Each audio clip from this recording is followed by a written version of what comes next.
This is the Creative Life Show, celebrating being highly creative in a less creative world. I'm Joanna Peters, coach and mentor to professional creatives and creative professionals. And I talk to other creatives, innovators and thinkers about how we create, face down our critics, stay on track, get noticed and paid, and do the work we want to do. And I'm sharing the progress of my own book, all about creative people and how we thrive. Hello and welcome. There are at least 3 ways I could introduce today's guest. He's a songwriter, record producer, guitarist and composer for film and TV. He's won 4 Emmy Awards and he's worked with musicians including Stevie Wonder and Paul Simon. Alternatively, I could introduce the entrepreneur. He was a sales director for a major new digital music technology in the 1980s. He's the founder of 2 record companies and discovered Lana Del Rey. Alternatively, he is a senior Buddhist teacher who travels the world teaching meditation, running workshops and writing. David Nichtern, welcome to the Creative Life Show. How do you introduce yourself at parties? Well, just like that, but by the time I'm finished, the person has already finished their drink and gone home. But that was pretty good, Joanna. But David, you've had this long career in multiple fields. What does it mean to you at this point in your life to lead a creative life? Yeah, well, my theory about creativity is that it's the fundamental ground of our whole existence. So, when I'm always amazed at workshops when people say they're not creative, and I kind of take them to task for that, because fundamentally life is creation itself. So for me, as an individual person, creativity means, can you integrate the things that you're drawn to, including people, places, livelihood, spiritual practice, and can you bring all those things together into an integrated piece for yourself? And I call that solving your life puzzle. That's what creativity really is, solve your life puzzle. So when you are in a state, when you're integrating all those things, is that a state of creativity? Well, I think it's a state of harmony is what I would say. And I think we experience our lives as relatively less or more harmonious because there's no final end or final solution to our existence. It just keeps going on, right? So harmony is a question of balance in process. And that's what I look at as the kind of calibration you want to do. How harmonious is the situation? And have you reached a state of fairly consistent harmony in your life? Well, if you include the musical idea of dissonance as part of the greater harmony, yes. The answer is yes. Right. Well, I love that. That makes complete sense to me. Yeah. Yes, there's the thing that is too perfect actually has no interest, does it? Right. We're including all the various elements, and some of it is just developing a deeper acceptance for how things are going and working with things as they are, which is something I talk about quite a bit. We will come back to what I haven't mentioned yet, which is a new book out, which is called Creativity, Spirituality and Making a Buck. And I love these 3 things together, which at first glance I thought, oh yeah, absolutely.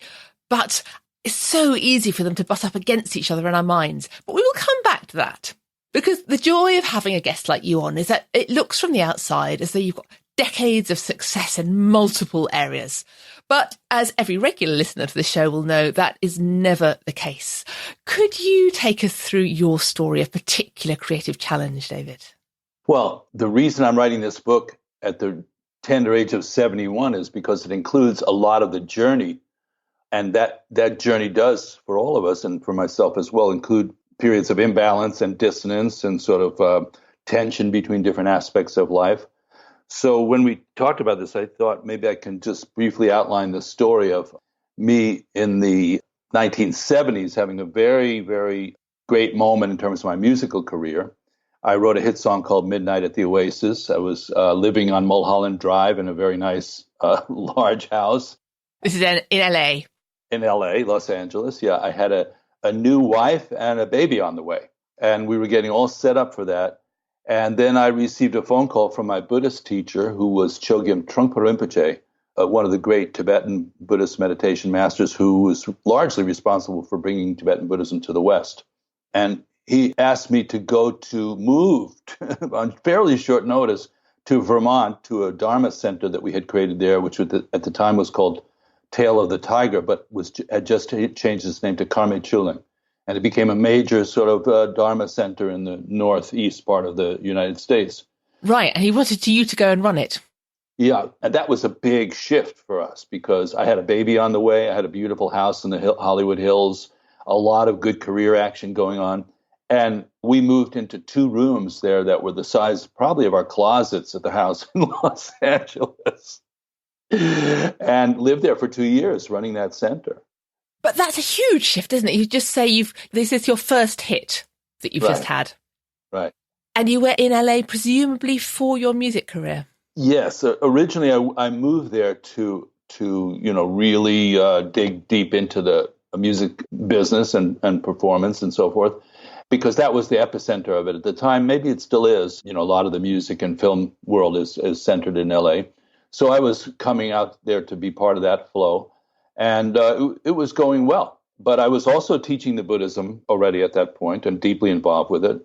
So it was a tremendous sacrifice, really, from my point of view. It was a real test of my ability or interest in really going deeper into the Buddhist teachings as an important aspect of my life. So I made that decision to do that. What did the decision feel like? Can you remember from this point, what it felt like to be inside that point of I could go in either direction? Yeah, it felt a little bit like 2 very strong people, and each one had one of my arms, and they were determined to go in the opposite directions. It had that kind of feeling to it.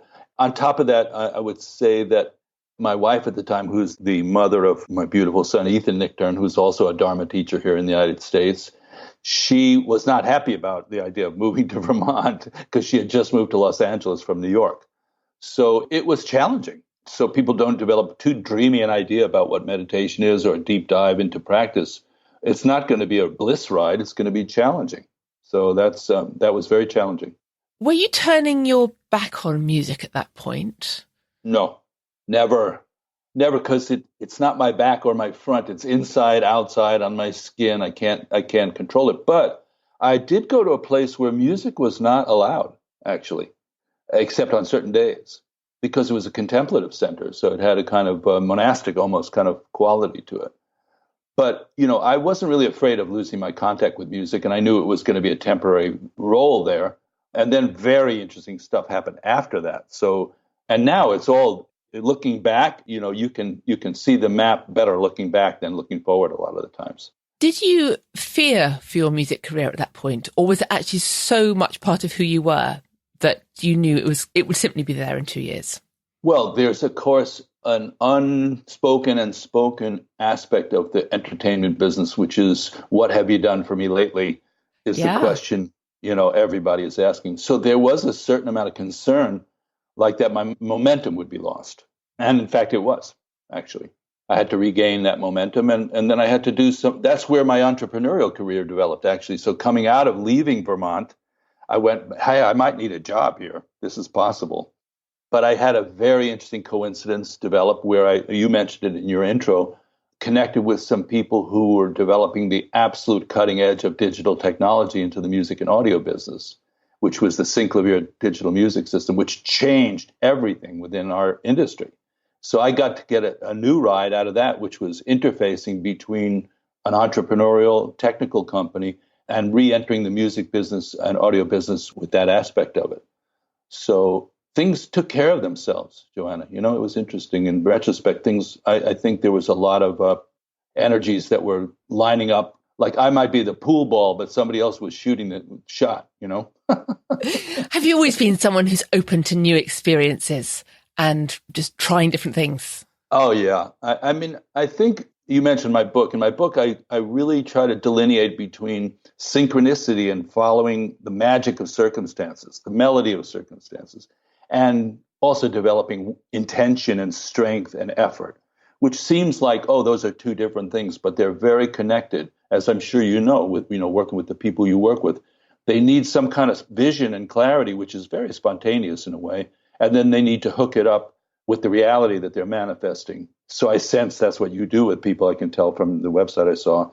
Is that right? Yeah, that is a way of doing it. And it's a lot of around the clarity and action and where we want to be. Nothing happens without an intention of where we want to get to. I mean, that's really intriguing. And that's actually quite a good link into the book, because there's a quote that leapt out at me when I was going through it. And you say, many times, even our making a buck issues are related to not having developed enough stability or clarity of mind. Our business or creative problems are actually spiritual problems in disguise. Yeah.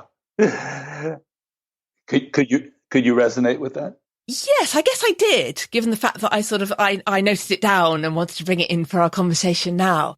So with your move, just thinking of your move from LA to Vermont, was there an element of you going, well, actually, I am going to prioritize this spiritual area within which I work and everything else will follow?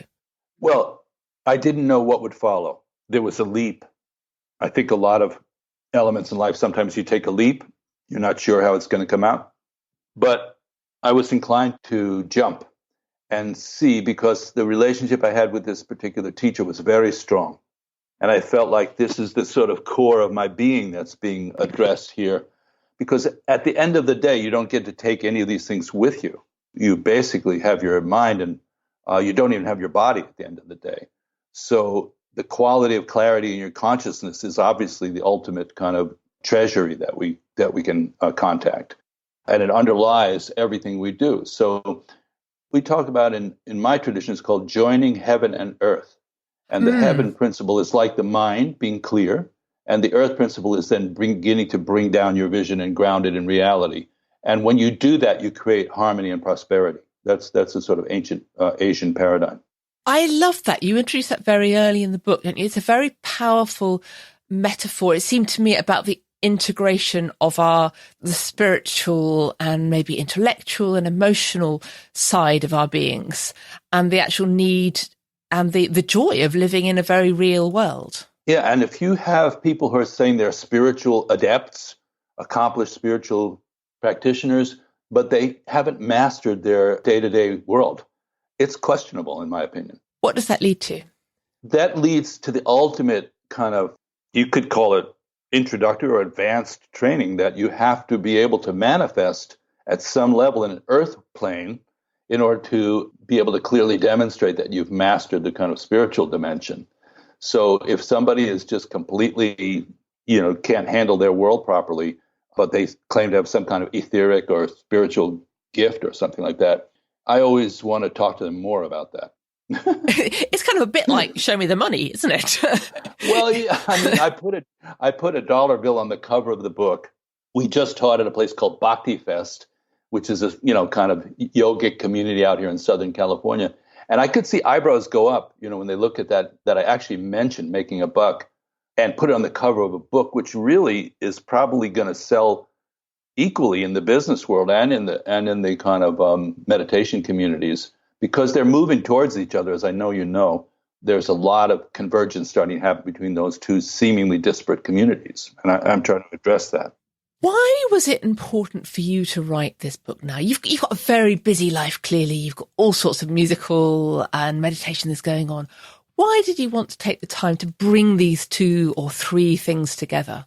So when you said that, we have a saying that I learned called first thought, best thought, which means that first thought is going to have the kind of clarity and the freshness to it. And after that, we kind of do what we call overcooking the goose, which I'm sure we got from Original Ties with Great Britain.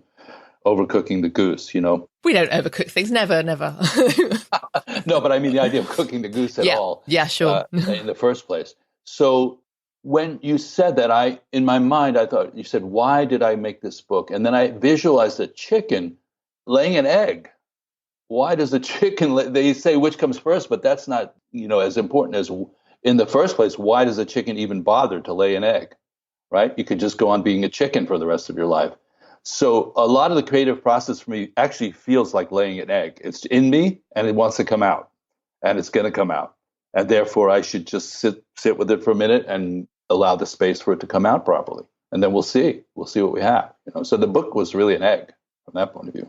And the book came from you saying, this is, I think you've been running workshops on this topic, haven't you, for a while? Yes. And I have even had there's a company here in the US called creativelive.com. I'm sure you must have encountered them. Yeah. I think it's available everywhere.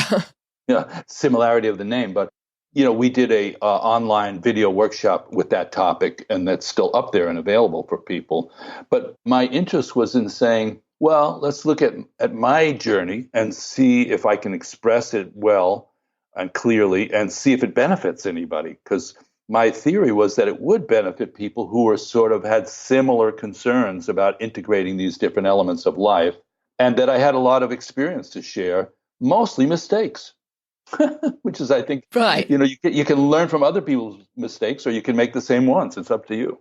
Yes, I mean, we all have plenty to learn from, don't we? There's an excuse. The creativity in money is an interesting one, isn't it? Because, well, there was a point of creativity when we look at things that we would define as creative projects, but just part of our communities, part of our community building, part of our tribes, part of our way of passing on information. And there was a point it started to become associated with money. And then you get patrons, and then you get purchasers, then you get fans. And we've sort of reached a point now where it's very easy to think of creative products as commoditized. I've just done the middle of a big piece of research with one of the universities in the UK, talking about creatives and level of happiness. The commonest thing associated with unhappiness is poor levels of pay. How do you see the relationship between those two things, creative work and money? I love the way you just framed that, because you went back to a kind of tribal root. And in the tribal root, which is our ancestry, we didn't have, creative products, but we also didn't have money. There was no such thing. It was all about exchange and communication. And I believe that's still the source code for the human experience. And people are going to find it one way or another. Community, tribalism. It has a dark side to it, obviously, because of the primitive protective side of it. But the upside is you're sharing something, right? So creativity, in the book, I talk about finding your offering, which not everybody's clear about. I see that you're helping people clarify that for themselves. But once you're clear, you say, this is my offering. I want to offer this to the world. You have like a choice. Is this your livelihood offering, or is this just for pleasure and for a hobby? And that's a huge choice. So I've counseled a lot of people on the verge of making that choice, or in the middle of making that choice. It's hugely important, isn't it, to make that decision. I will do this in order to pay my bills, or I will do this purely for joy. And the instruction that goes along with the first one is grow up, because it's going to mean that you're making decisions that are reality based rather than just purely whimsical based, fantasy based. And you need to know about business. If you're going to be in I had a friend who told me when I first wrote my first hit record, he said two things. First, he was a Southern guy. He said, David, music business money don't last long, because you're going to get an influx of money and you think you're going to have it forever, and you won't. But the second thing he said was music business is 2 words. Right. Yeah. Right. So you need to understand business. If you're going to be an artist as a professional, you can't just be naive about it. You have to really have some understanding of how business operates, and how your business in particular operates. And when you're talking to people about that, when you're counseling people through that, what reaction do you often get? I know what I get. I'm curious to know how people you work with respond to that. It's like the look on their faces, like they're waking up from a deep slumber. So that can be good. People are sparked by it, because, look, we know a lot of artists, and they've been struggling for a long time without clarity about what we just talked about. So it can be a big reveal or a big relief to look at it more intentionally, and then to also map up the skills that you have. But I also offer freely, because you're talking about the tribal, background of all this. If your creativity and your offering is just something you do for love, please have at it. Do you know the movie Babette's Feast? I don't. I haven't seen it. I know of it. Yeah, it's beautiful, because it's just this woman who's a chef, and she just decides, I'm going to create this extraordinary feast. But there's no money in it. It's not about that. So if you're going to cook for your family for Thanksgiving, if you're going to write songs and sing at your local pub for love and beer, that's all good. But the minute you say, no, I really want to have this be the base of my livelihood, as I say, there's time for another conversation about it. Is the challenge to keep the joy in it when you are having to sell it? I mean, that's the classic.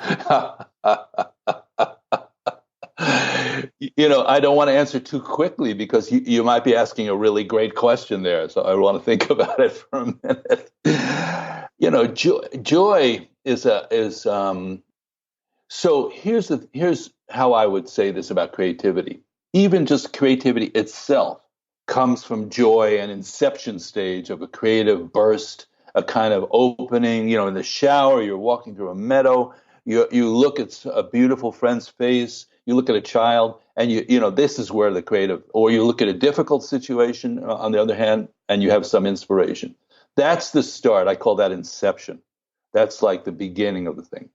Now, even if you're not making it as a product, there's a second stage, which is realizing that idea fully, manifesting that idea through to completion stage, even if you're doing it as a hobby. And if you want to do it as a livelihood, there's a third stage, which is bringing it to the marketplace. So you have inception, you have manifestation, and then you have, do you want to bring it to the marketplace? And then you have a complete cycle. And the whole thing could be joyful if you're a joyful person. And presumably, I'm wondering if this is where the spiritual thing comes, where we come back to business problems are spiritual problems in disguise, that if we are really struggling with that, if it's no longer bringing us joy, it's because we're not clear on why we're doing it. Yeah, struggle from a pure Buddhist point of view, struggle is the opposite of joy. In Sanskrit, we'd say dukkha, which is struggle or stress or anxiety, suffering, and sukha, which is enjoyment and appreciation or bliss. And those two are the two sides of our chessboard. They're sort of interacting with each other in very interesting ways. I think any real deep joy has to include the notion of struggle and working with the aspects of challenge and so forth. Otherwise, our joy becomes very superficial. Well, that's what we said at the beginning. Harmony has to have dissonance in it. Yeah, and depth. Would you agree? I would. I mean, I'm interested about how those two things join, those two sides, this sort of joy versus struggle, and the sort of harmony versus dissonance. But yes, I mean, can we experience joy without the struggle? And maybe is that the thing? Is do we get so attracted by the idea of the joy that the struggle takes away from it, and we sort of read too much into the struggle? We read it as taking away our joy rather than being a way towards it. Sure. And that shift of viewpoint is probably most of what spiritual practitioners are actually, when they get down to it, working on is how do you view your relationship with reality as an obstacle and you're a victim, or is it as an opportunity and you are somebody who can work with and through whatever arises for you, which of course is going to include everything, including old age, sickness, and death. We can't just write those out of the program. Yes, it's all part of a rich life. Just going back to when you were being a practicing musician and composer, you then went to set up and run a meditation center, and then you went into a sales job. That's right. What mental processes did you have to go through? Was that a big challenge, or were you a natural salesperson? Yeah, I guess all those elements were already somewhere in me. Otherwise, I wouldn't have been able to connect with the reality which included them. And what's interesting about there's a chapter in the book called The Business Body. And it's like I say the left leg is research and development and kind of conceptualizing what you're doing, ideation. The right leg is actually turning that into a tangible, fungible product that you can sell. The left arm is marketing. You have to let people know that you have something like your podcast or whatever it is, your work that you do. The right hand is like sales. You actually have to make a close, some kind of relationship in which there's an exchange of goods, remuneration. Then the head is the administration part of it. The heart is the essence of the business. And the ears are the customer service. You have to listen to people, what they're saying about what you're doing. So if somebody's starting out, I say, why don't you just see which part of your body is weak? Where are you weak? And let's strengthen that. A lot of people who are entrepreneurs are very weak in marketing and sales. They really don't like it. They don't know much about it. They think it's sort of tainted or something like that.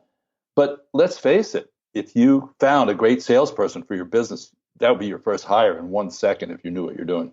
Yes, and not always the easy one. I've hired a lot of salespeople. It's great ones are hard to find. But Why do we react so strongly? I mean, not all of us, but why is there this instinctive reaction against sales and marketing?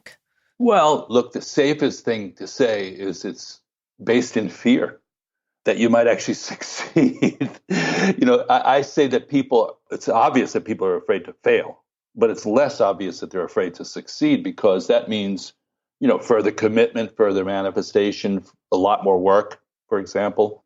And also there's a feeling of you can sort of stay within your little world, and you don't have to go out into the bigger world. Sales and marketing puts you out into the bigger world. Now, I want to be really clear. I'm not ever saying the purpose of any of this is so you become a big, fat, greedy capitalist pig. That is not the outcome that we're looking for here. So success in the book is talked about as you put it in your own terms. I want to have a reasonable mom and pop business, a nice bakery down on the down the road a little bit, or a pub or whatever, and make a reasonable living. That to me is defining success. The chairman of the biggest corporation in Great Britain might be a miserable person. We don't know. And so their success might not be complete in that way. So we're looking at success as a very total thing, and also related to contentment as the sort of twin sister of it, that you have some kind of contentment and appreciation. And coming back to the beginning, some kind of harmony and integration. Of those different bits. I mean, I really like this idea of the body. I mean, we respond so strongly to analogies, don't we, and images. This idea actually a body isn't complete unless it's got a right arm and a left arm. I mean, of course it is, but it's but when we think of something like that, we go, well, actually, ideally, we want to have 2 arms and 2 legs. Sure. And you could help people by just asking them to visualize if they're an entrepreneur, how are we doing with the marketing? How are we doing with sales? Sales is the easiest thing, you see. You just count the money. It's numbers. And I've seen so many entrepreneurs who don't do that. I say, how are your sales going? And they kind of talk about vision at that point. So that's a very interesting thing. What a good business person should not be afraid to create a timeline and assess their tangible success against projections and so forth. That should be part of your process. Has that become a very innate part of your own process? The sales and the marketing and the other things that go with you doing your work as a freelance musician and teacher? Yeah. Well, it's so interesting because when you're freelance, as you know, my friend used to say, you have to reinvent yourself every morning when you wake up. If you have a job, you just show up. Yes. They tell you what to do. But for people like us who are kind of creating our reality as we go, there's a tremendous, I've seen people can lose momentum, they can lose inspiration, and forget why they're doing it in the first place. So all those are kind of things to watch out for. But sales, for example, I don't know, I naturally sort of liked sales because it's sort of like where the rubber hits the road. It's closing, we're done. And a lot of my salespeople would go past the close when I was running that company, which is, I see a lot of creative people do that. You get to the point where you're saying, okay, let's do this. And then they keep talking. You have to know when to stop talking, stop selling, and close the deal. And there is something about closing the deal, isn't it, that's actually just fundamentally very satisfying. Somebody wants what you're offering. Somebody wants to pay good money for it and tend to engage with it. And so there's another point that we make at that point, which is one of the chapters is don't negotiate against yourself. When they offer that, I've seen people go like, okay, we'll give you $5,000 for that song for a commercial. And you say, well, I could do it for $4. So the idea of negotiating against yourself from a sort of poverty mentality base is something that we go, let's not do that. And that was advice I got very early on because I was doing it. I was so happy somebody wanted me to write a film score or to work on a project. I was like, my lawyer, you would say, David, don't negotiate against yourself. Let them make the offer and we'll see what it is, I mean, there are a lot of people out there who have a vested interest in us undervaluing ourselves. So there's going to be lots of messages that sort of go, oh, yes, well, you're doing it for love and spirituality and things. But actually, that's something which we really have to be aware of ourselves, isn't it, and fight against. And every one of them should experience the so-called spiritual community, nonprofit and profit, because it's business. People are choosing these teachers to go teach at these workshops, at these learning centers, Of course, partly because of their realization and their ability to communicate. But a big part of it is how many people are they going to get to come? It's another version of what I learned in show business. And everybody wants to think, well, there's some area that could be immune, right? Isn't there some area where we can just, live, like in the Garden of Eden? But, here where I live, they charge money for the apple. You can't just go take an apple. There is always heaven and earth that needs to be integrated.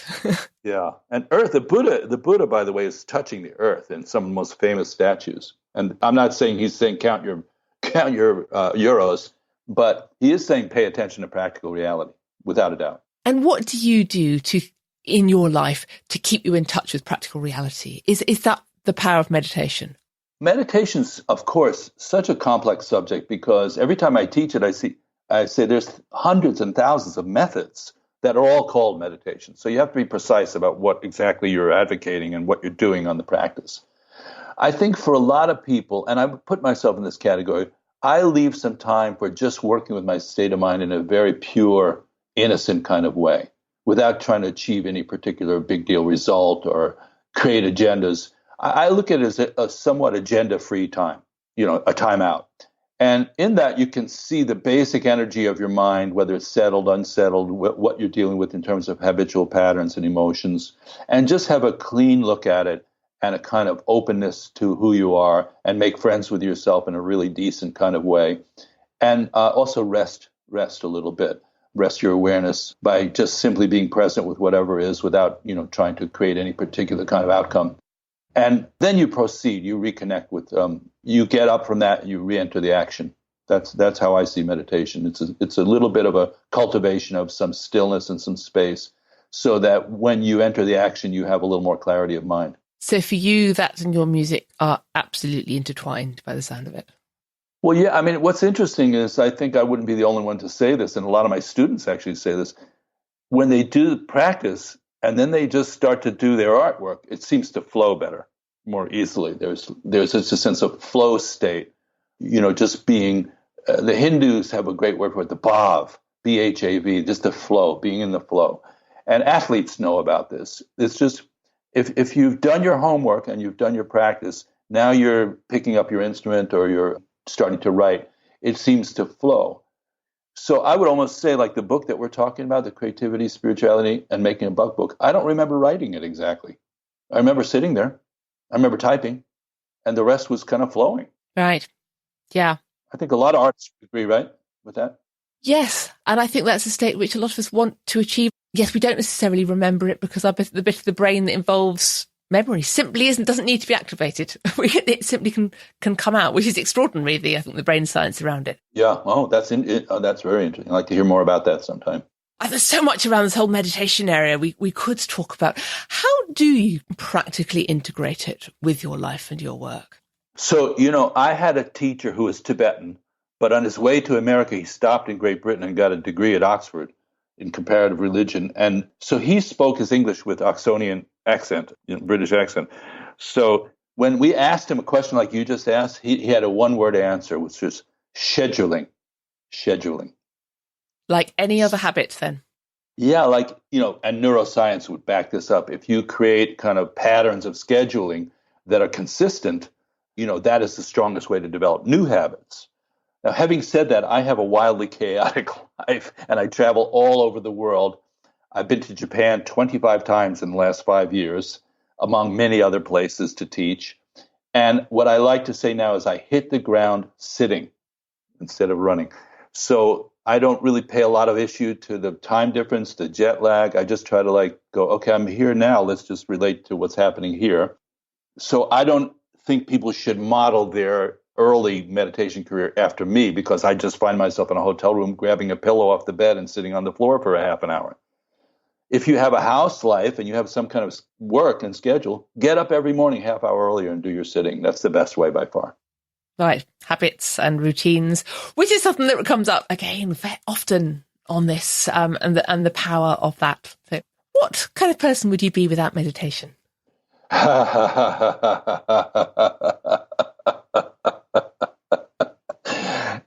First thought, best thought, became a nut job. I've thought about that, at times, and obviously I can't really know. We can't really know, but I can know how it affects me in everyday life. Like I sat this morning and I feel like settled in a particular way, and less anxious or less stressed about having to do a wide variety of things. And I would say almost a psychophysical energy. There's a physical component to it, which people do talk about in advanced yogic practices. The psychophysical energy is quite clearly outlined. But in the everyday world, we're not really as aware of our psychophysical energy. In other words, we think something's either physical or mental. But my energy feels more settled and kind of more almost radiant or receptive and peaceful, I would say. My own meditation practice is much more erratic, but even then I can absolutely see that. But it seems to me that the benefits are so clear to anyone who's done just a small amount of it. And I know you touch on this in the book, but why do we find it so hard to do that scheduling? Why is it meditation seems to be sort of particularly hard to force ourselves to make time for? Well, I read a book. It was by a political guy. I can't remember the name right now. Not somebody I would politically agree with, but this thing he said I did agree with. If you can't name your top 3 priorities, you don't have priorities. Yeah. So I think, we have a certain random activator in ourselves over time where we just kind of like used to being all over the place. It's just become a habit for our energy to be somewhat diffused. Most people who come to meditation, that's their habit. That's their mental habit, is for their energy to be diffused, their attention, their awareness is diffused all over the place. So you start by saying, okay, let's just pay attention to one thing, like the breath or something like that, or a mantra or whatever. And then the person's mind starts to come into a clearer focus. But the habit might always reinstate itself. Habits are, like, why do people join gyms in January and then never go? It's the same question. So, I think the first and most obvious answer is the strength and power of habit. And getting past that. And I think often we underestimate actually how hard habits can be to acquire that will stand the sort of the bumps and knocks of everyday life. I do not underestimate the power of habit. In fact, I wrote a book about it. The previous book is called Awakening from the Daydream, and it's really based on the 6 realms as per the Buddhist world, which are basically 6 different habits of lifestyles.